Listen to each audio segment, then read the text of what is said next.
देखिए, इस बार नया वर्ष जो है मंगलवार के रोज शुरू हो रहा है और इस वर्ष का नाम भी आनंद नाम का वर्ष है और वर्ष के राष्ट्रपति मंगल है और प्रधानमंत्री भी मंगल है।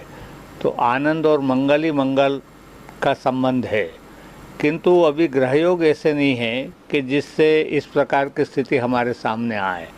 कारण ये कि अभी जो ग्रह चल रहे हैं उनका प्रभाव भी लगातार देश में क्या सारे विश्व में व्याप्त है। हमारे नया वर्ष का तो महत्व ये है कि कल का दिन विश्व में सबसे ज़्यादा महत्वपूर्ण दिन यदि है तो पर्व के मान से सबसे बड़ा दिन है। क्यों? एक तो वर्ष का पहला दिन है और वर्ष का पहला ही दिन नहीं, क्योंकि इस रोज़ सृष्टि की रचना भी हुई थी। तो सृष्टि की रचना को तो अरबों वर्ष हो गए। तो अगर सृष्टि की रचना ही नहीं होती तो हमारे नए वर्ष और उत्सव का कहाँ संबंध था। तो इसका मतलब ये कि हमारा जो पहला दिन है, नए वर्ष का पहला दिन, वो सारे वर्ष के पर्व त्यौहार से सर्वोपरि पर्व है, क्योंकि इस पर्व से बाकी सारे पर्व जुड़े हुए हैं। और कालगणना की नगरी उज्जैनी है और महाकाल कालगणना का देवता है, इसलिए हमारे नए वर्ष के उत्सव का महत्व भी उज्जैन में सबसे ज़्यादा है, क्योंकि कालगणना यहीं से हुआ तो अरबों वर्ष उज्जैन की स्थिति को हो गया है। तो उज्जैन कालगणना के देवता है, कालगणना की नगरी उज्जैनी है। अवंतिका की अधिष्ठात्री देवी शक्तिपीठ अवंतिका है, शक्तिपीठ हरसिद्धि है। ये सब के और गणपति के सानिध्य में ये नया वर्ष का उत्सव सबके लिए शुभ फल देने वाला हो, अशुभ से रक्षा हो। गणपति से भी प्रार्थना है, भगवान महाकाल से भी प्रार्थना है, हरसिद्धि देवी अवंतिका देवी से प्रार्थना है कि अनेक प्रकार के रोग जो फैल रहे हैं, संकट बढ़ रहा है, लोग त्राहिमाम कर रहे हैं, ऐसे समय सबकी रक्षा करे। यही हमारे नए वर्ष के लिए मंगल कामना है। इस बार नव वर्ष पे किन राशियों पे किस तरह के प्रभाव रहेंगे? नहीं, देखिए, राशियों पर प्रभाव वाली बात तो इसका संबंध नहीं। सारे जो राशियों का फल तो हर वर्ष पूरे लगे रहते हैं, उससे इतना मतलब नहीं। लेकिन निश्चित रूप से ये असल में देश के लिए देखे जाने वाली बात है, संपूर्ण विश्व के लिए देखे जाने वाली बात है।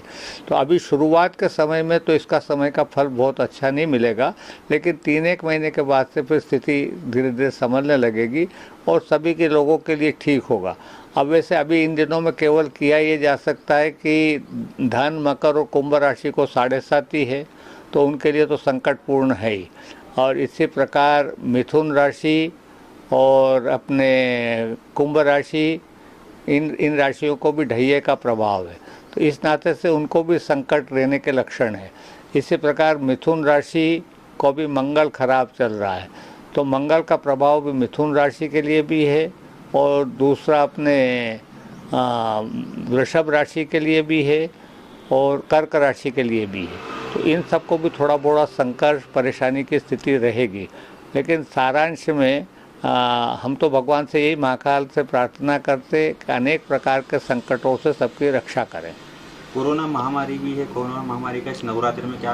असल में ये तो पहले से चल रहा है और मैंने पिछले साल पंचांग में लिखा भी है कि पिछले समय 19 में दिसंबर में 25 दिसंबर को षडग्रही आई थी और 25 दिसंबर से चाइना में इसकी शुरुआत हुई थी सन 19 में, और उसके बाद लगातार फैलता चला गया। तो उसी को आधार लेकर के मैंने इस बार के पंचांग में लिखा था कि जनवरी 14 से लेकर के 9 फरवरी तक 6 ग्रह एक राशि में आ रहे हैं।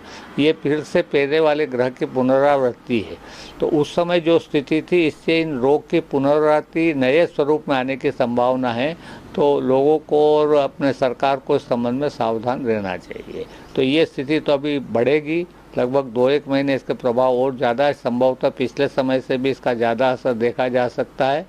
तो जनता को सावधानी रखना चाहिए, भगवान से प्रार्थना करें और यज्ञ यागादि करें तो हमारा वायुमंडल शुद्ध होगा। वायुमंडल शुद्ध होने से हम अनेक रोगों से रक्षा कर सकें।